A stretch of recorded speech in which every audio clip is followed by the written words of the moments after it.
Welcome to Holistic Accountant Podcast, where we aim to showcase how adopting a holistic approach in accounting and tax maximizes value for clients.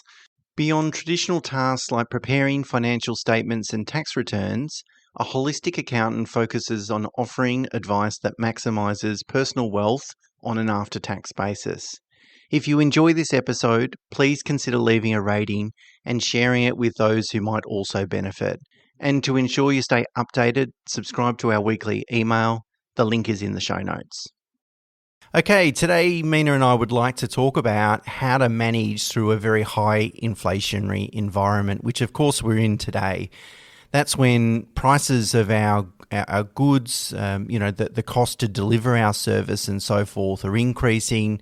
But, perhaps our revenue isn't increasing certainly by the same rate.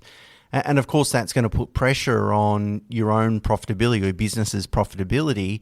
And it can be a difficult period to manage because you don't necessarily want to turn around and hike up prices on your clients, potentially damage the relationship you have with them or potentially lose clients, particularly if these price pressures are only going to be temporary. But by the same token, if they're not temporary and some of these price hikes persist, you still need to make sure that you've got a sustainable business.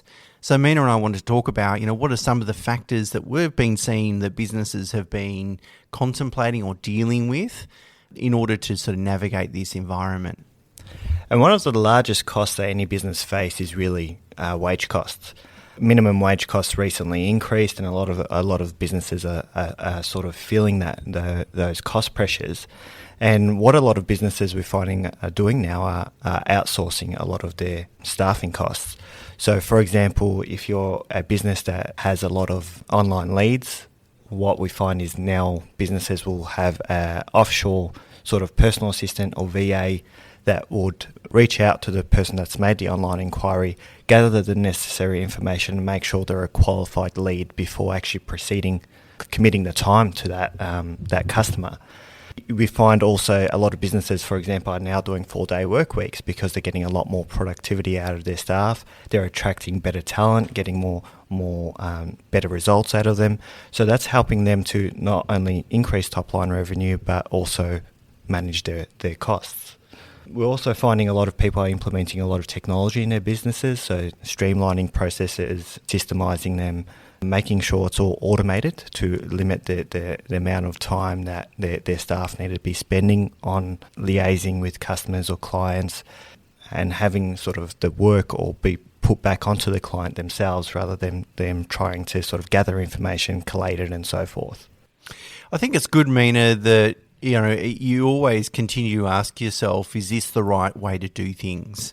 So, for example, if you've had Australian-based staff deal with a particular process, like Mena used the example of taking inquiries, and they've always done that, do you need to have an expensive staff member dealing with a process like that?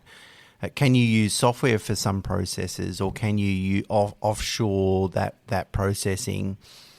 There's a really good article I read recently how a restaurant, they would normally have all the wait staff start work an hour before the service started, before customers came in, so that they could brief them about the specials and what's going on and those sorts of things. But of course, that increased their wage bill by an extra hour by the number of staff that they had. And so what they've done is that now they have most staff begin when service begins, but an hour before they've got to dial into a FaceTime call or Zoom call or whatever and spend 15 minutes briefing them. So it was a really good example of how some businesses are dealing with staffing costs. And there's been a lot of work done on CPI and the contribution to CPI, and it's pretty evident that wages have been increasing. And so a lot of businesses are dealing with those sorts of pressures. Of course, the other thing to think about then is your input costs, the other costs other than staff. So whether that's, if you're a restaurant, of course, it's your food and produce costs or, whatever it might be in your own particular business. making sure that you're really over the top of them. Are there alternative sort of products that are the same quality that you can use?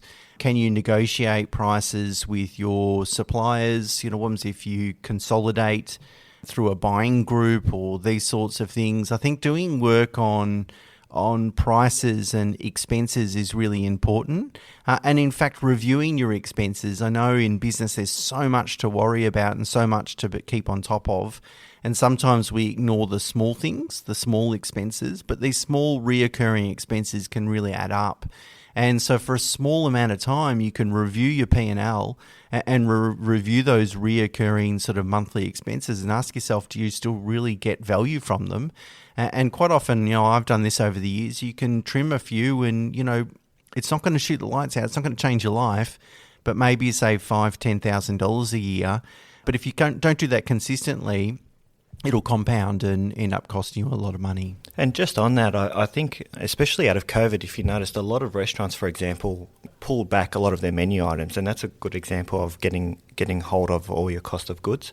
So they'll contract their menu items, so they'll focus on the things that were actually popular and moving, reduce their wastage costs, reduce their wage or the labour costs involved on certain dishes, because they just basically could focus on whatever the short menu was. Yeah, and I think that's pricing is another aspect to it, Mena. I mean, we can try and control our costs as much as possible. There's only so much that we can do. And if we're finding that that's still not enough to be able to run a sustainable business, because at the end of the day, we need to be fairly rewarded. There needs to be a fair exchange of value. Then you've got to start thinking about your price or product mix.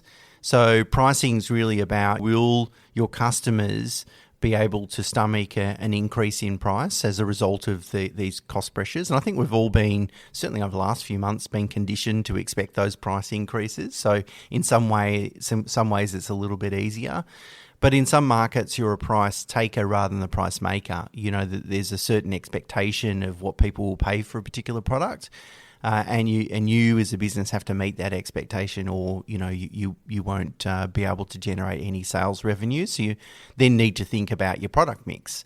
Are there certain products that you should try and focus on selling more of and less of others, of course, based on profitability? And I think technology is key here. There's, if you have the right systems to basically work on your margins and know what's actually working for you and what's moving, whether it be a service line or a particular product, then you can focus on those to actually get some scale. So it's important that you have the right systems in place, whether it be a stock take system or a system that allows you to work out exactly what your input costs are per product or service that you offer. That's going to help you really achieve the right price and ensure your margins are profitable. It's a bit of a collaborative process, Mena. I think, your accountant will know the numbers and will know what has worked in other businesses in other industries, so they'll have that sort of foresight. Whereas you know your business and customers really well, better than your accountant, of course, and really better than anyone else. And so if you're able to collaborate with your holistic accountant and you can put both your heads together, your holistic accountant can come to you with some ideas in terms of what he or she sees in the numbers. And then you, knowing your business really well and your customers really well, you can then decide what's going to be appropriate, what's going to work. But just trying to close your eyes and hope for the best to get through a period like this isn't good enough. You really need to be quite proactive around managing higher inflationary environments, particularly if these higher costs are going to be sticky. All right, that's it for us this week. Until next week, bye for now.